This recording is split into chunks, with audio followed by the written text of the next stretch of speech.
mad, selling your head. You don't even look sick. That's not what you want to hear when you're in chronic pain. So where can you turn for help? Believe it or not, a psychotherapist. Yep, we have two for you to meet. Stay tuned. When you have something, like fibromyalgia or, other diagnoses that people don't really understand, or you don't have a name to it, then people have a difficulty really. And then when you look good and you look like, okay, wait, the person.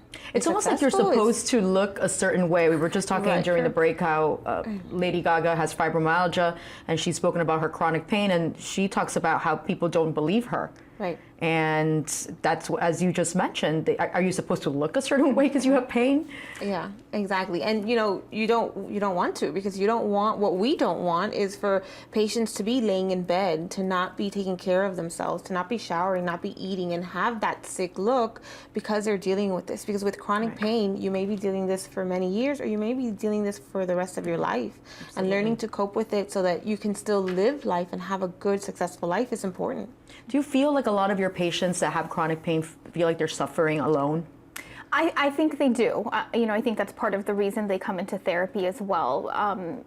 A lot of times what I hear is that, my loved ones are a great support, but, when they go to sleep at night, it's out of their mind, right? With me, it's 24/7, so it's like a constant reminder. And they also don't want to be on the other end saying, I'm in pain, I'm in pain, I'm in pain all the time.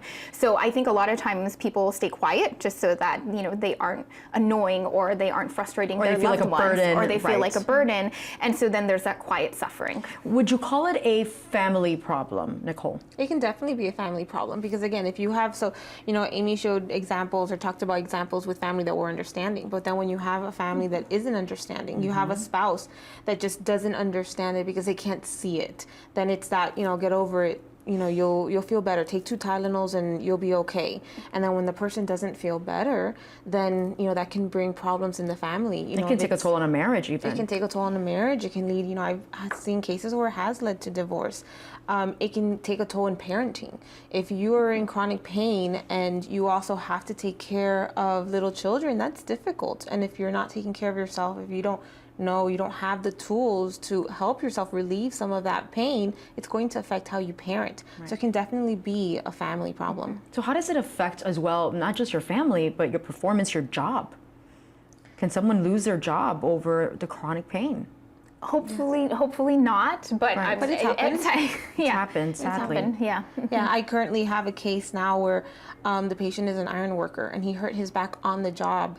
And he, was able to go to physical therapy, got help, had surgery, and did well, but now has re-injured himself again. And due to everything that he's going through, now he's having seizures. And his fear now, the job is, you can't be in this type of work and have seizures. So he's looking at possibly losing his job because of it. And, they're trying to help him. They're trying to, figure out what they can do. But yeah, it could definitely affect, just different areas of your life. Do the patients often tell you as well, Amy, that when they go to the doctor, especially with women, that they just feel like they're looking for drugs to find relief and not so much because they actually have actual pain?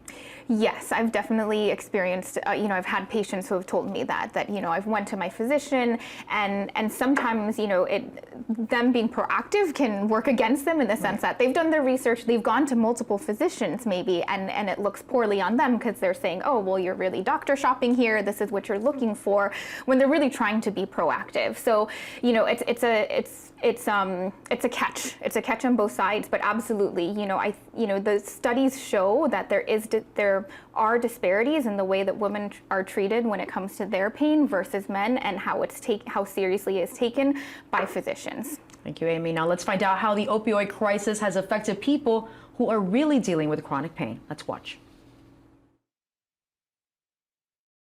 The opioid crisis came out of the medical community's attempt to get control over pain. And that still is, that's really what we need to do for patients. But we have to balance it against this risk of addiction. I guess what we can't lose sight of the fact is that pain is something that needs to be controlled independent of this opioid problem that we have now. So we really do need to develop very powerful and safe ways of treating chronic pain. And some patients, this will require judicious use of opioids. But it's we now know that we have to be much more careful about how we do this and really partner with the patient. We can't just, ignore the patient with pain and say, well, there's nothing more we can do for you. That's really, pain is not the kind of thing that we can let people suffer with. So we do need desperately to develop better ways of managing pain with the tools we have, but also on NIH's back, we have to develop better tools that are non-addictive and more safe.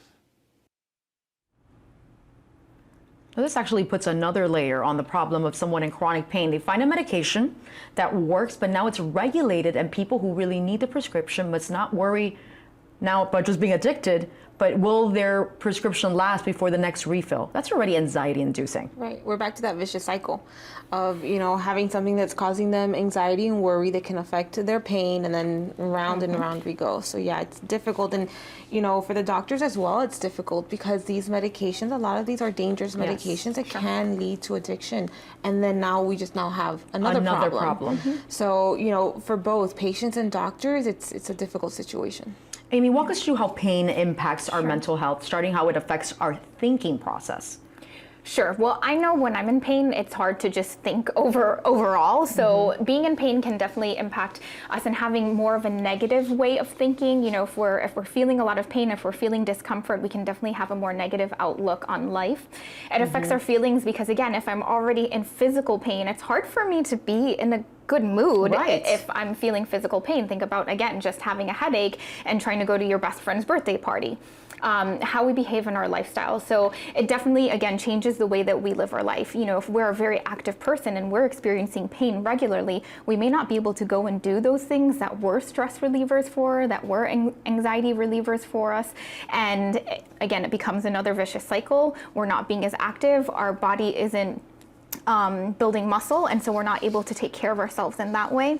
How or what we believe in, working with people who have experienced chronic pain, I think for many of them, it can become a question of faith for those of people who do believe, because why is this happening to me? Who would cause this? Exactly. And whether or not we interact with others, I hear many times it's okay for me to spend time with my friends, but they get sick and tired of hearing me, or I don't want them to get sick and tired of hearing me complain. So maybe I'm just gonna, instead of going out, I'm gonna stay home instead. And that sense of self, just like Nicole had mentioned with her client, if I can't do the job that I feel like I was born to do or that I have passion for because of my chronic pain, it really leaves me asking myself, who am I and what can I do with my life? And that pain it really reworks our whole framework of how we think, how we feel, how we behave, because it's all encompassing. Go to our website, allhealthtv.com, to understand chronic pain's vicious cycle so you don't get caught up in it. That does it for us today. Along with checking out our website, be sure to follow us on social media. We're everywhere. We're on Facebook, Instagram, and Twitter at allhealthtv, #allhealthtv. Thanks for watching The Health Insider on the Health Channel. I'm Kathy Buccio. I'll see you next time.